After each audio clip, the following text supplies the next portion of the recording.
And the hit hitter for UMass gets a 2 RBI single. The Cape this time. She gets the play hero, punching this one back up the hole through the middle, plating 2 runs, and she finds her way to second base on the throw. Just a clutch single in a pinch hit situation, and how the tables have turned in this contest. Such an on-the-dime switch in the complexion of this game. And just when you thought that one run would hold up for Albany because of how Haley Wizerak was dealing, now the Riverhawks take the advantage, and they're still dealing with 2 runners in scoring position. Back to the top of the order, Elizabeth Neal. It's a quick little cleanup note here as well, too. After Hardy got that 2-run base knock, he will be replaced at second base by the person she actually hit for, Avery Spinello Branch. So much flexibility in softball with the ability to re-enter the game. Really sets up chess matches between great coaches. And then if you're a starter, you get 1 re-entry. Right at the knees. You get 1 re-entry if you're the starter. If you're not a starter, though, you don't get a re-enter. Approximately 11:20 on the East Coast time. I believe. On ESPN Plus, Brian Stackpole, Jonah Smith with you. We really appreciate you joining us. This one inside half of the plate. Pike might have dialed herself in. Off the count 0-2, looking for a crucial second out. Yeah, Julia Pike can't afford to let things spiral out of control in her head. Having given up those 2 runs, time to lock in. This one hit towards right field, ranging over and picking that one up is Quinn. Tagging up and scoring on a throw into the infield is going to be Bombas. And a 3-run 5th inning adds on to the lead for the Riverhawks. RBI number 19 of the year for Elizabeth Neal. And she knows what her mission is. Didn't try to do too much. Punches it in the air the other way. Very much deep enough for Emily Bombas to cross the plate. This 5th inning 3 spot could prove decisive. Albany still has 9 offensive outs to work with and a dynamic lineup at the plate. Spinello Branch now at third base, too. Also tagging up and advancing on the catch and then throw in. Dan Alstein, 0 for 2 today, a strikeout in the lineup. Already a crooked number of 3 on the board for the Riverhawks. Held hitless through the first 4 innings. They've exploded in the 5th. And now a 2-0 count to the lefty.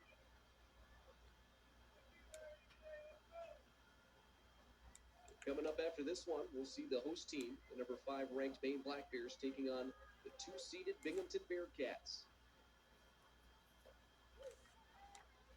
Called strike. And Alstein thought about pulling the trigger on that one, but kept the bat near her shoulder. Cedus definitely has to be happy. Frustrated with some of the calls in and around the strike zone. Has to be happy now with 2-run advantage. We'll likely see her back in the circle. The bottom of the 5th inning. Run support can just transform a pitcher's mentality. And DeCedis was already, bullish and strong out there in the circle, but she's going to be coming back out with a head of steam, ideally, if you're a Riverhawks fan. Inside, there is a walk with 2 down. Runners at the corners now for the Riverhawks. And we'll see Tianais Santiago stepping up to the plate. It's the first base runner for the Riverhawks as she walked last inning.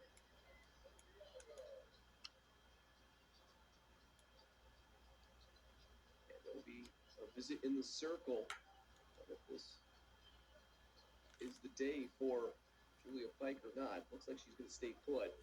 They want to go over situational awareness, especially, too, with runners in the corners, what to do in a situation where that runner at first base, in the form of Van Alstein, tries to take second. Certainly, we've seen some trickery from teams around the conference with runners in the corners situations. Van Alstein, 7 of 10 in stolen base attempts, so they're definitely talking about that situation, but also assistant coach Kate Gentili is just talking to Julia Pike. You have 1 out to get here. Just focus on the batter, hit your marks, and get that out any way possible.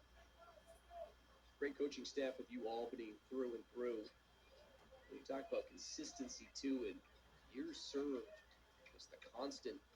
Including Chris Canada picking up 900th career victory, also 300th conference victory in the America East as well early in the season. Both those marks, incredible achievements, but the coaching staff's been consistent.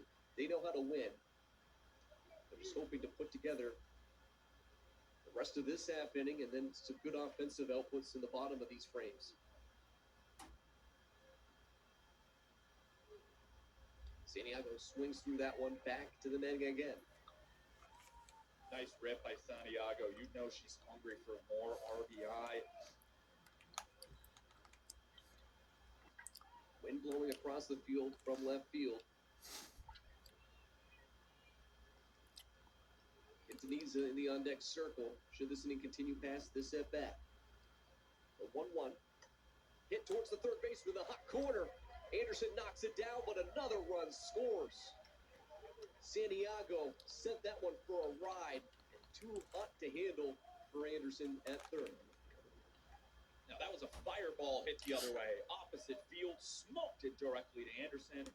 That will likely go as an infield single. I would have a hard time scoring that in error just with pure velocity. I think it took one hop, just directly a quick short hop into the glove of Anderson, and just unable to corral it that time. Quintanilla now represents the 9th Riverhawk to come to the plate this inning. A team who was hitless through the first 4 has erupted for 4 runs on 5 hits. Still 2 runners on 1 in scoring position in the form of Van Alstyne.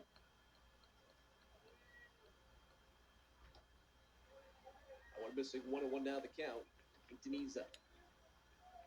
Eruption of runs is right, Brian. This has been a volcanic inning for UMass Lowell, and it could technically go on forever. So goes baseball and softball, and Pike needs to stem the bleeding right here, right now. This one hit high in the air, ranging back towards the track, and that was going to be off the glove of Parisi. A second run will score is in. Scoring all the way from first base is Santiago, and make it a 6-run 5th inning for the Riverhawks.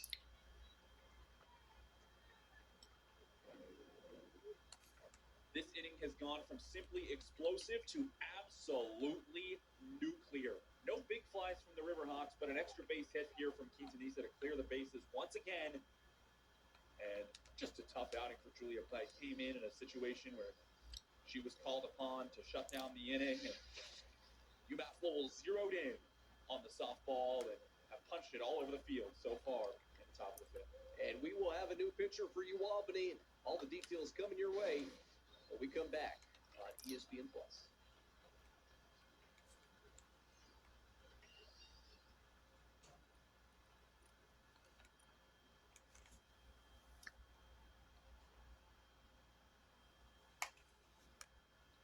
So wow, what a game for UMass Lowell so far at the top of the 5th.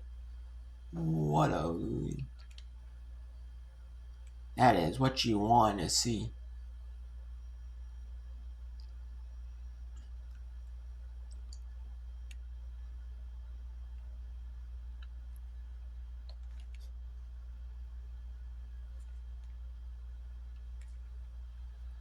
So now let's go to another game here.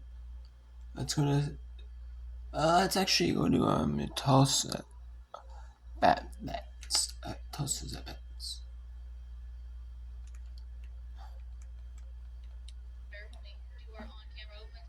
No, it's UAB's at bets. Top of 6. It's the top of the 5th, top of the 6th. Mora gave up 1 hit. It's a solo homer. That's it. That's all UAB's needed in this pitcher's duel. She's been so on point with all of her pitches. Again, there was just that one mistake. Henderson over the fence for the Blazers. Clock goes foul. Tulsa just had its best hitters up with a run at second. Not cash them in. Here's UAB, one of the better bunting teams in the league, trying to manufacture any bit of life to help out second week coach Anna Sheldon. Anna Sheldon told me yesterday they're going to try to do everything they can to put pressure on this Tulsa defense. They have the speed to be able to do it as well.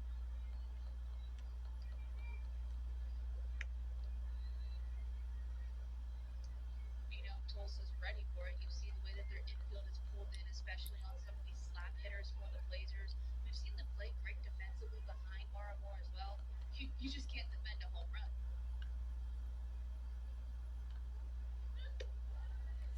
2. It's pitch 100.